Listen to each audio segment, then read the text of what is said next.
Herzl, he was a Jew assimilated from Hungary. He lived as a journalist and a writer in Vienna, and he was the one who actually initiated the Zionist movement. Zionist movement, which means to return back to their homeland. He did write many letters. That mountain is named after Herzl. Okay, now I have to finish with my headphones. 1 second.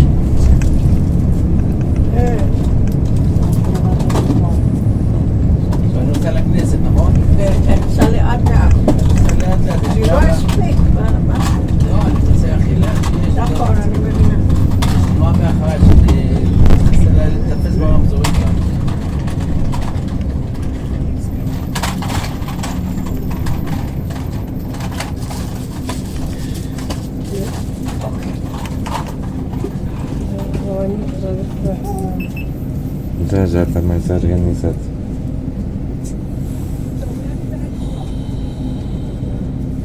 Graças a Deus.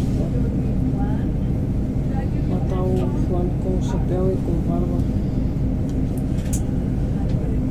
Pois.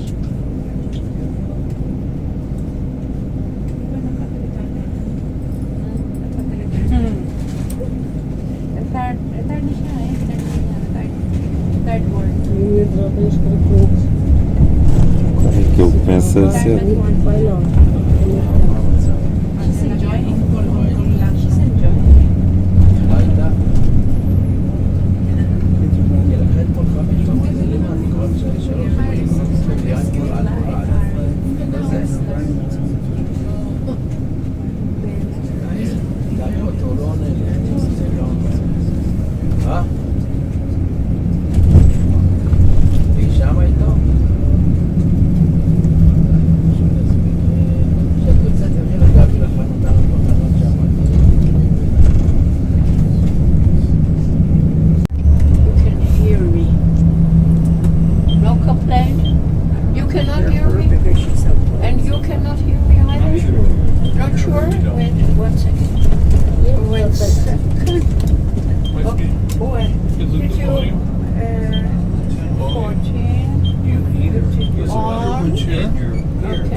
No, it's the right channel. You can wait. Maybe I give you another one. No, it's fine. Now you can hear. Now? What about now? Okay. Hello, hello. Shalom, shalom. No? Okay, I'll give you another one. Okay. You have a problem with your ear? I don't think so. You don't see that. You know what? I'll give you, first of all, let me give you another one. Yeah. You hear me? Yes. Okay. What about you? What about you?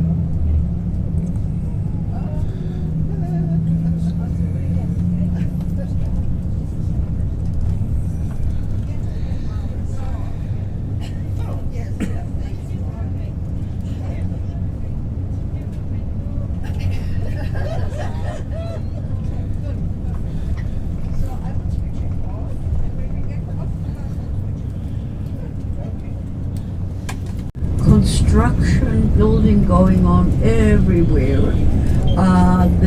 This is going to be a new library. The official library of the State of Israel, not just a library.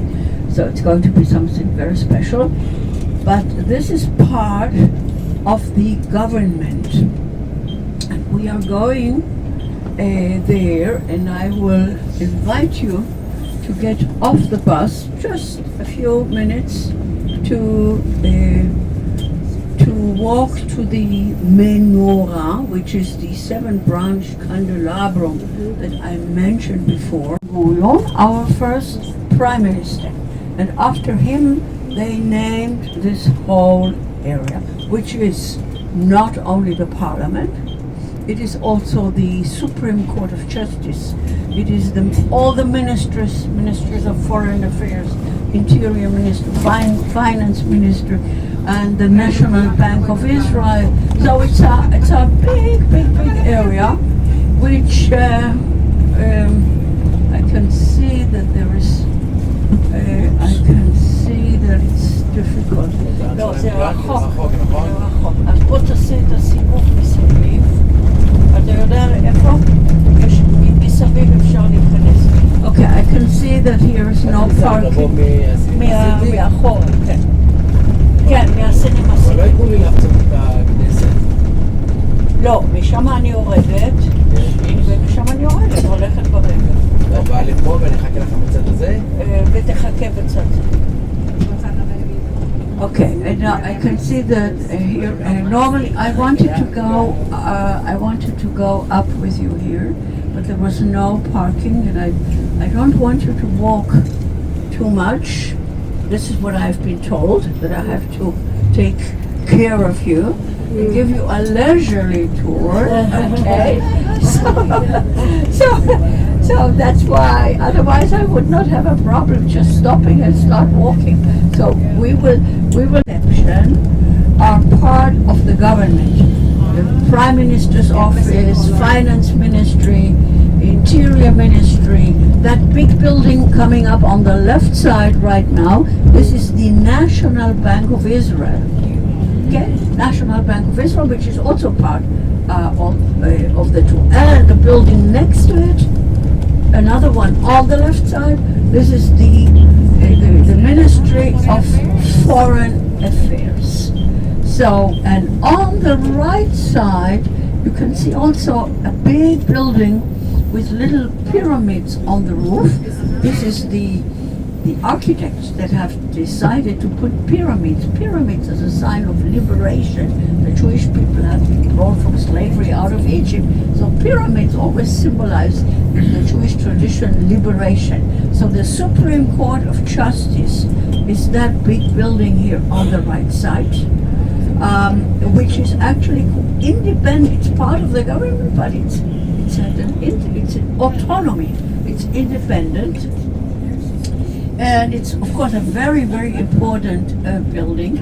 Now, if we would have found a parking on the other side, but without having you to walk too much, we'll try from this side, okay?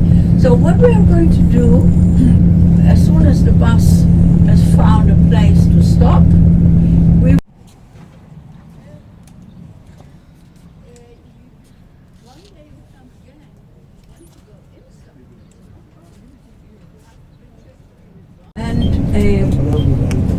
and this makes also the city very beautiful. You know that when you look at sunset over the city, they say Jerusalem, the golden city. It looks like gold because there is a reflection of that pinkish color that stone can you sometimes see.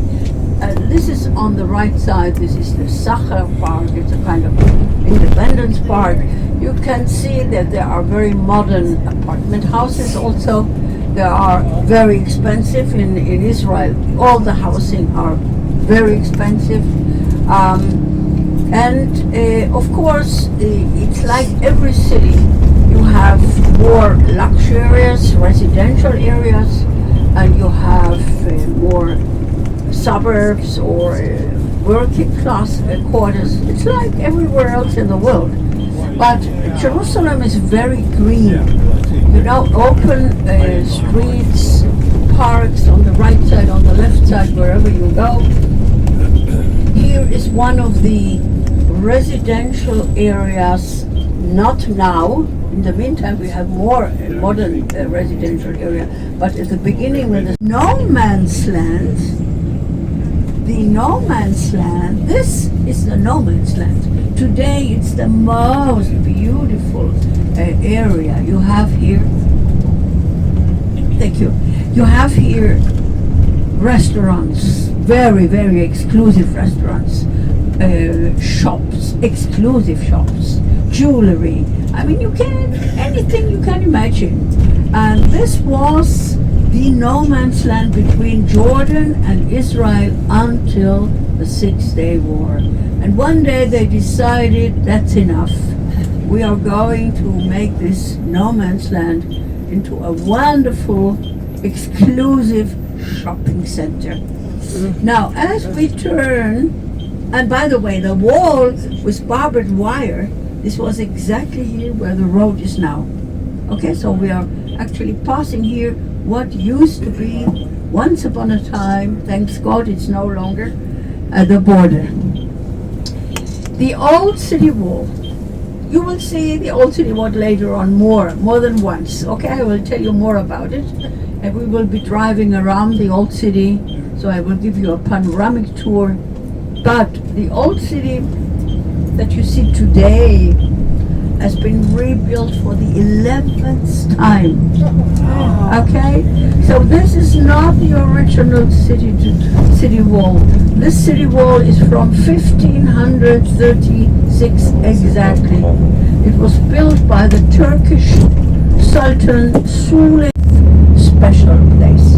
I'm not talking about all the historical sites. Of course, we have so many historical sites inside the old city. You can spend days there. But now we are on our way. So this is perfect because we normally do not spend more than 20 minutes at the shopping stop. So that will be just perfect for our timing. And so that's what we're going to do. And then we go for the shopping tour, and then we go for the restaurant, and then we go to Gethsemane, Western Wall, and whatever we have time, what else I can show you. I would show you as much as possible if time permits. עכשיו אתה נוסע ישר. לא, אבל לא פה. אנחנו כאילו פה יש להיכנס. פה החנות לא. אני לא יודע איפה. אז זהו, לא, הכניסה הבאה בצד ימין, והחנות צריך להיות פה ברחוב, אני לא יודעת איפה. וזה לא נעים שאני אגיד להם שאני לא יודעת איפה. אתה מבין? אני מנסה לעזור, עכשיו סע לאט שאני אוכל לראות את זה. צריך להיות פה, תראה אם אתה רואה החנות. הם עצרו פה. כן, בדיוק. Okay, this, our hotel is, we have to get on the bus, drive another, still in the modern part of Jerusalem. Actually, when we talk in Jerusalem about the old city, we mean everything that is inside the city walls. That's what we call the old city. Okay. So the modern city of Jerusalem is a very big city compared to the size. Also, it's less than 1 million, but it has the size of Paris. Believe me or not, but you know today, wow, you know that today you can check everything with Dr. Google, okay? Dr. Google tells you everything today. Actually what I'm trying to say is that modern Jerusalem, there is nothing really historical. Okay, there are a lot of new buildings growing and growing and growing all the time. But the old city is what is actually the historical part, and some of the places outside, close to the Mount of Olives. That's where we're going to be. The Garden of Gethsemane is actually part of the Mount of Olives. The Mount of Olives, and I'm sure it means something to you. The Mount of Olives is mentioned so many times in the Bible, in the New Testament. There are incredible stories. Again, because most of you,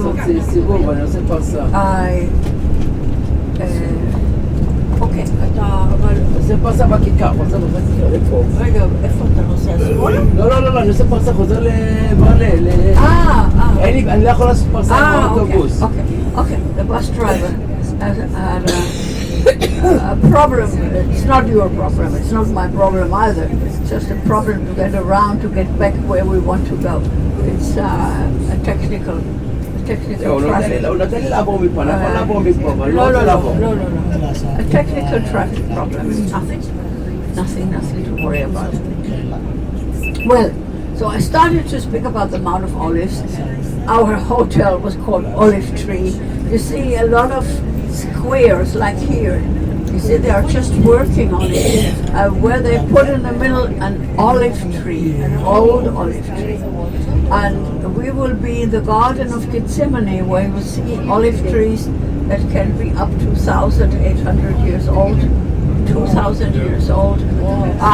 The olive tree is something very special. But the Mount of Olives, and why is it called Mount of Olives? Because in ancient times, the Mount of Olives was covered with olive trees. Now, for the Christians, most of you are, I imagine, so most of you are. The Mount of Olives has a lot of stories. I give you one.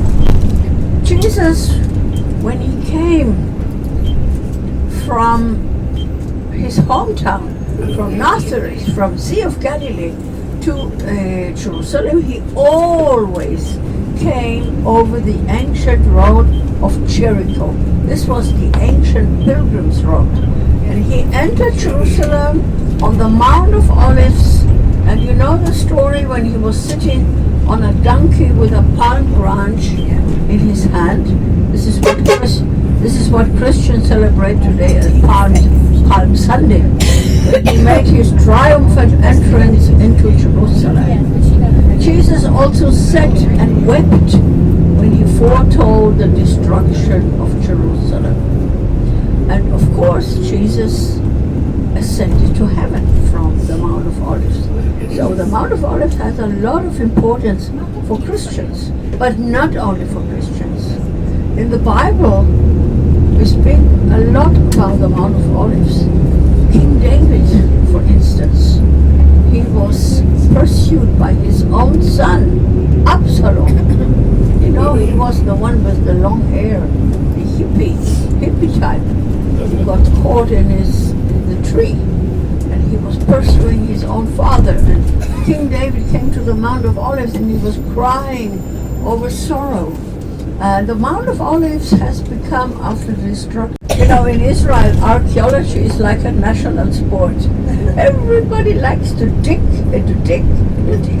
And it's amazing. We discover all the time. Last week, they discovered in the north, in Galilee, they discovered a cave with ancient potteries and coins that are dating back to the time of the first temple, which was the different cultures, religions, languages live very well close one to another.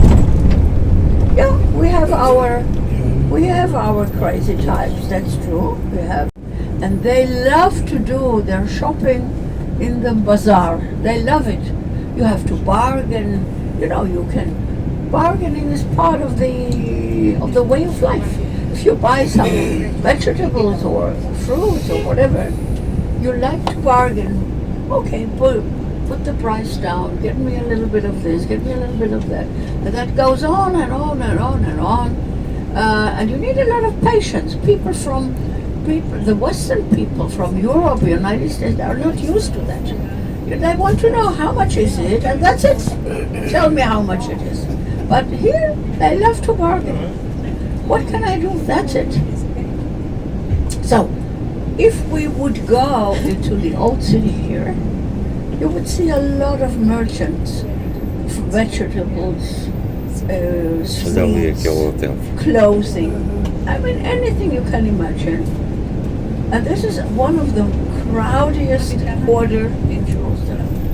Okay. For those who still didn't see, okay, you have to wait a minute. Just in another minute,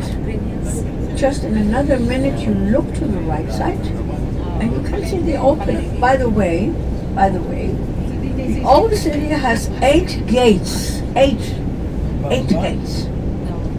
7 gates are open and 1 gate is closed. The gate that is closed has a lot of mysticism. I will tell about a bit more. Now, first of all, let's look at the open gate. Damascus Gate. You can see it, look down. This is one of the main entrances into the old city from the Muslim side. Okay, so you see, and inside, when you go through the Damascus Gate, you go straight into the Muslim quarter. It's very colorful. Smell, good smells, bad smells, you get everything there. And yes, and this is where people go. They're shopping and they bargain and they enjoy and that's what they love to do. This is their way of life. And when they have finished their shopping, they go back home.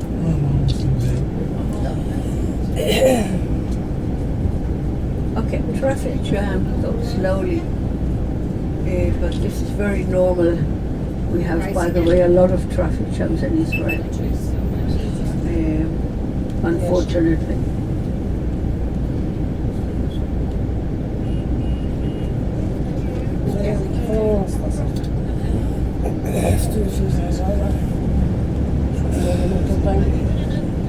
Yes, I saw you taking lovely.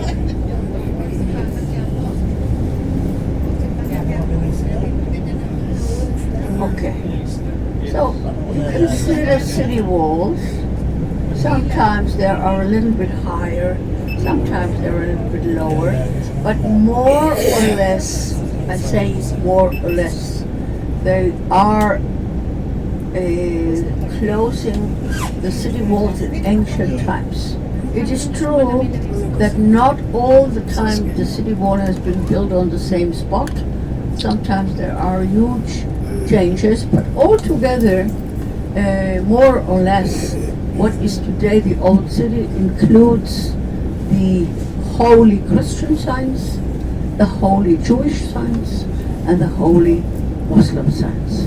So, and that's is why it's such an important place.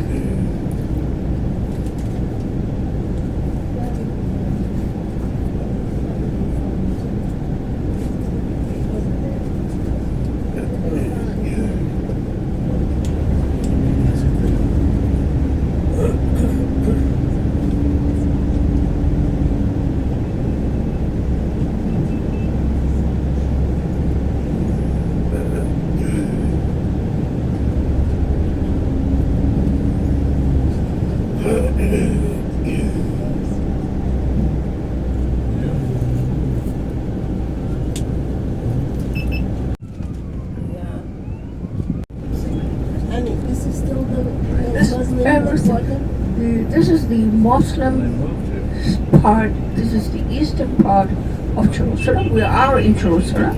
This is the eastern part. You can see by yourself, all of them, I would say, maybe not all, maybe 98%. 98% are Muslim. They live here, they work here, they study here, they go to school here. Okay, so and many of them they love to go. There are shops also outside. It's not that only you see there are a lot of shops here, but a lot of them love to go to the old city through the Damascus Gate. That's the only entrance actually from the eastern side, and where they can, in the old city you can find everything, and they, it's a way of life. The bargaining is part of it, and this is how they spend their days.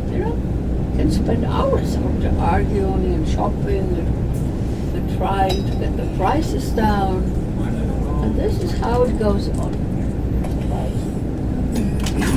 Okay, you can see. Olha I aquele can see pãozinho ali ao that many sol. of them come from school because of the Bom. girls. I can see they are wearing their school Bem. uniforms. Ai, o pão. You know, they have their school uniforms, and they have to have their headscarves. Well, it is a problem. It is a problem. Not all girls wear headscarves, but the great majority do. Depends on what kind of family they come from. But you can see in Israel, even in other places, you can see young Muslim girls wearing very tight jeans, you know, very tight jeans, but with a headscarf. Okay, so it's a kind of a mixture of tradition. Yep. Okay, Decidem agora and aqui. because they are working, they are building and working all the time. It's endless. Mesmo. If they finish one round, then they start another one, and this is what you can see here. Sorry. Yes. Okay. Oh. Again, your phone. Wow. Keep it. Hold it strongly. Okay, another gate coming up here on the right side. A smaller one you can see by yourself. It's called Herod's Gate. It has nothing whatsoever to do with Herod. Nothing. I don't even remember how it came to be called Herod's Gate, but some people call it also the Sheep Gate. This is more common because in ancient times there used to be the sheep market, and in biblical times, apparently here people brought their sheep when they wanted to offer it on sacrifice. You know, in the ancient times they used to sacrifice animals, and so the sheep was brought by many people if they wanted to sacrifice in the temple. So that's very logical that this could have been here because it's very close to the temple area. But officially today they call it Herod's Gate. Okay, you can see that you need a lot of patience here. People stop wherever they want. Exactly. They park wherever they want. Absolutely. It's a nightmare, believe me. Believe me. Okay. See here, even so even they are repairing, but the olive tree is in the middle of the square. Okay. He would not.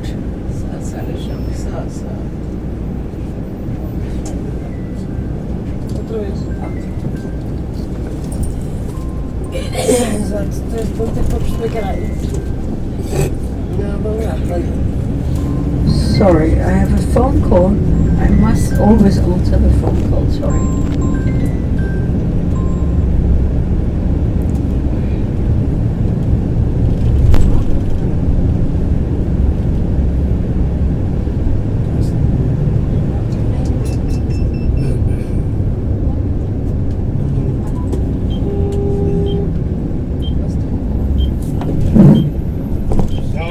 כן, שלום, אתה התקשרת אליי? כן. אוקיי, אתה בבית חיבת ציון 2? אני בחיבת ציון, אבל לא רואים מספרים פה. לא, אז... רגע, תקשיב. חיבת ציון 2 זה סמטה קטנה. זה הכל... אני פה, ילד בחיבה, מחזיק עליו. אוקיי, אז הבית השני בצד ימין. הבית... שהוא לא יודע איפה. אז הוא... אוקיי, ביי. ואם יש בעיה, אז תתקשר אליי עוד פעם. כי יש לי את הטלפון שלו. ביי.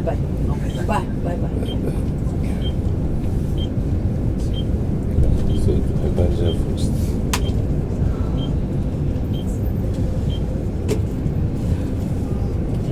אוקיי, now... בכנסייה, נכון, אני? כן, בכנסייה אני יורדת, ואתה יודע איפה לקחת אותי, נכון? לאיפה לקחת אותך? מאיפה לעשות אותך? לא. שמה, יש מקום איפה שאתה יכול לקחת. We're going to see the most important one, Gethsemane. Gethsemane is at the foot of Mount of Olives, and you may have noticed that there is a church, Russian onion-domed, okay, with golden dome. This is the famous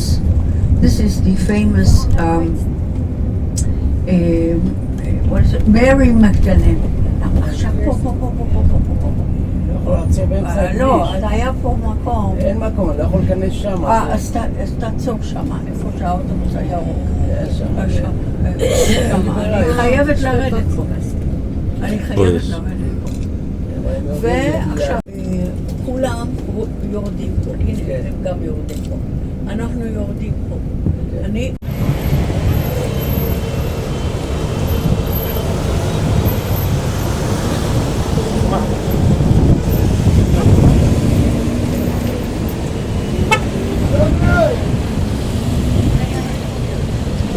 Cuidado que isto é um passeio. Estás aqui?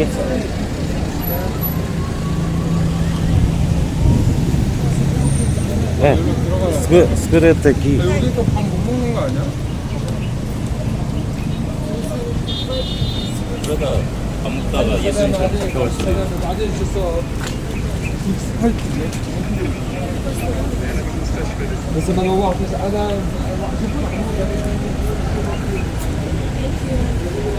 Estás a ver?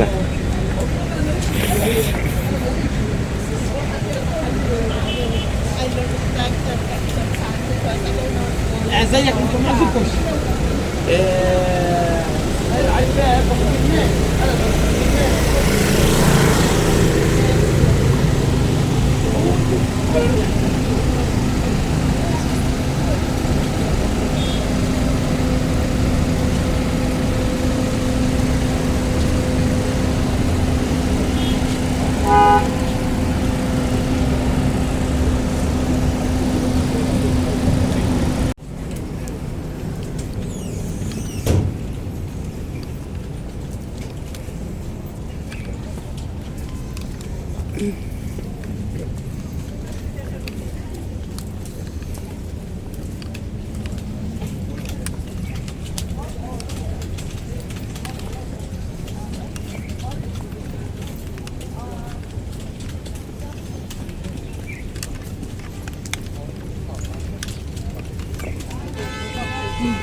Segura-te ao meu ombro.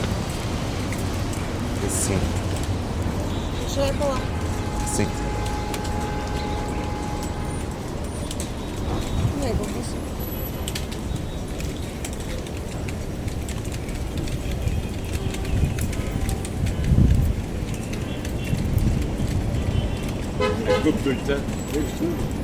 É para segurar,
not mention that in this area there are many other churches, monasteries, Greek Orthodox, Roman Catholic, Armenian. Here down there is a very old Greek Orthodox church, which is known as the Tomb of Mary. A very beautiful church from the Crusader period. And actually, well, I did not have time. The day is too short to go into too much history, but you know, the history can be divided into three parts. One is the biblical part, the book of the books, then the 2,000 years of the Jewish exile, and the modern state of Israel. All this, of course, takes a lot of time, but I mentioned already a few biblical names like Abraham, Jacob, King David, King Solomon, and King Herod. Okay, now I will stop again.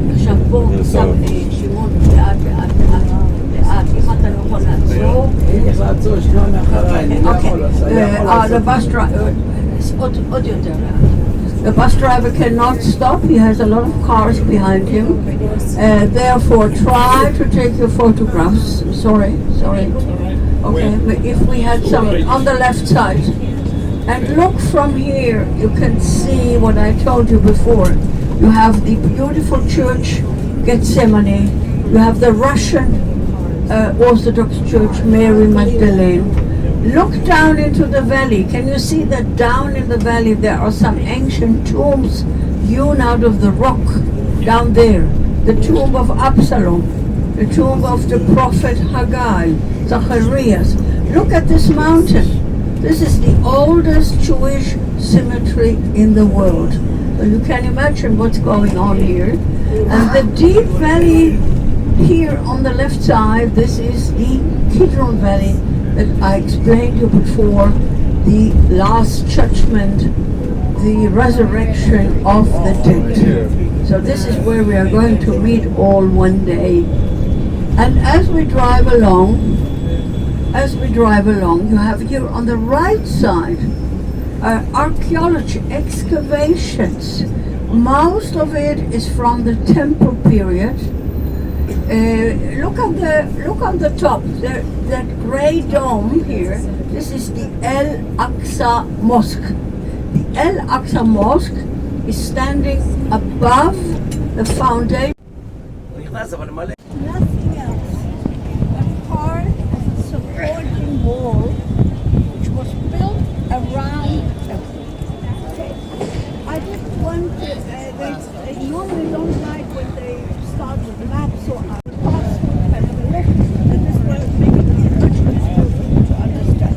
Now imagine that this wall, 2,000 years ago, was 485 meters long, 44 meters high, and what you see today is hardly 60 meters of the original wall.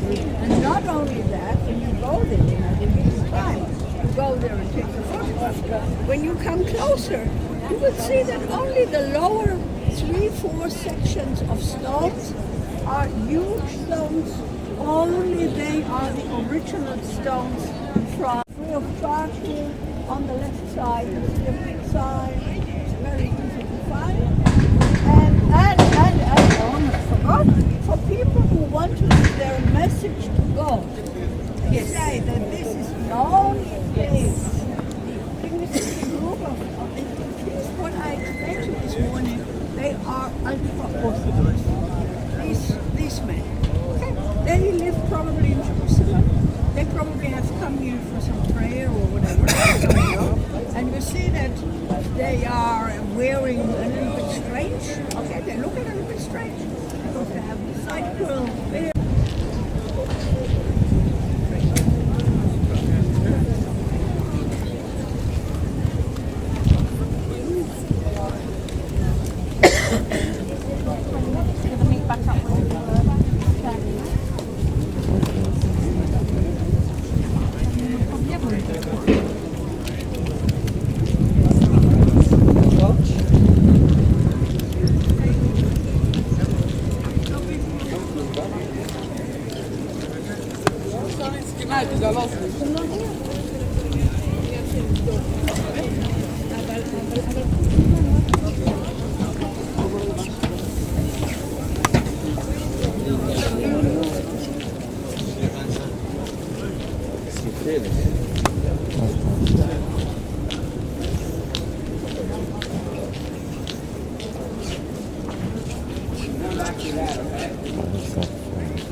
Oh, they're praying.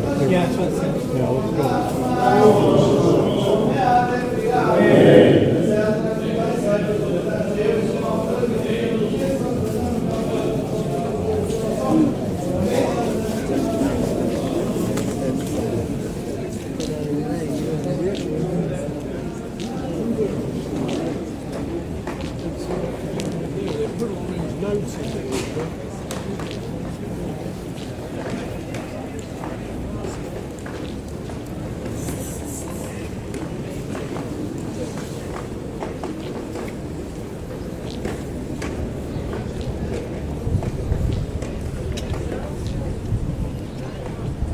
Here in Jerusalem on a high spot. So on one side you have the green side of the coastal plain, on the other side you have the desert. On the right side there is a hill which is the Mount Zion. That's the name of the hill. Mount Zion is very famous because there are many historical places, like for instance Last Supper Room, the tomb of King David, the Dormition Church, and by the way, if you look quickly to the left side, here is a gate. You probably cannot read, but there is a name on it. It says Oskar Schindler. Oskar Schindler is, okay, everybody knows Oskar Schindler because of the movie. So Oskar Schindler, who has saved many Jews during the Holocaust in Auschwitz, he is buried here. He was not Jewish, he's Christian, so he is buried in a Christian cemetery. Look on the left side, another very deep valley. This deep valley is called Hinnom Valley. Hinnom actually could be translated like hell or fire. Why is it called like this? Because in biblical times, in pre-biblical times, they used to sacrifice the firstborn sons alive. They used to burn them alive